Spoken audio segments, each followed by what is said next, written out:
శ్రీకృష్ణుడికి ఉద్ధవుడికి మధ్య ఉన్నటువంటి ఆ బాంధవ్యాన్ని ఎలా విశ్లేషించుకోవాలి?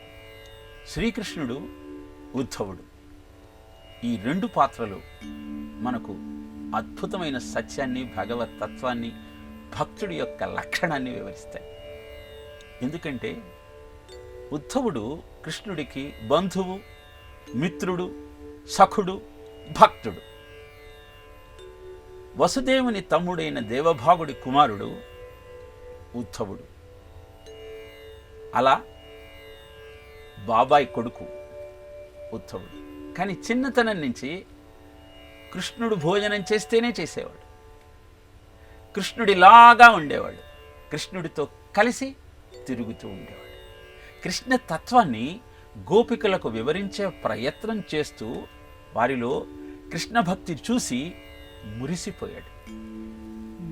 అందుకే కృష్ణుడు తన అవతారాన్ని పరిసమాప్తి చేసేటప్పుడు కూడా ఉద్ధవుడు అతని వెంటనే వస్తే, నా అవతార పరిసమాప్తి తర్వాత కూడా కృష్ణ తత్వాన్ని ప్రపంచానికి అందించాల్సిన బాధ్యత నీదే అని ఆయనను తనతో దేహత్యాగం చేయటానికి ఒప్పుకోకుండా తిరిగి ద్వారకకు పంపించాడు.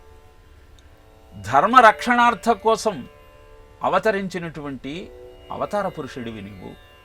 నీ అవతారం పరిసమాప్తమైన తరువాత ఇహ ధర్మం ఎక్కడ నిలబడుతుంది అని ఉద్ధవుడు ప్రశ్నిస్తే, భాగవతం రూపంలో ఎప్పుడూ నేను భూమండలం మీదే ఉంటాను అని తెలియజేసి, భాగవతమే నేనన్న సత్యాన్ని ఉద్ధవుడికి అందించి, ఉద్ధవుడి ద్వారా ఆ భాగవతోత్తముల చరిత్రను, భాగవత తత్వాన్ని ప్రచారం చెయ్యమని కృష్ణుడే ఉద్ధవుణ్ణి ఆదేశించాడు.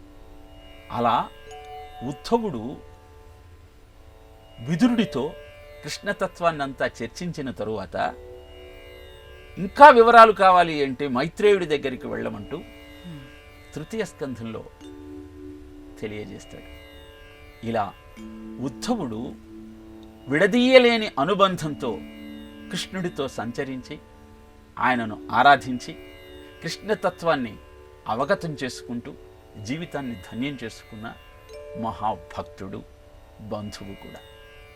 ఆ ఉద్ధవ తత్వాన్ని ఉద్ధవ గీత అని కృష్ణుడు ఉద్ధవుడికి తెలియజేసినటువంటి తత్వాన్నంతా 1100 శ్లోకాలలో ఉద్ధవ గీతగా మనకు అందించారు.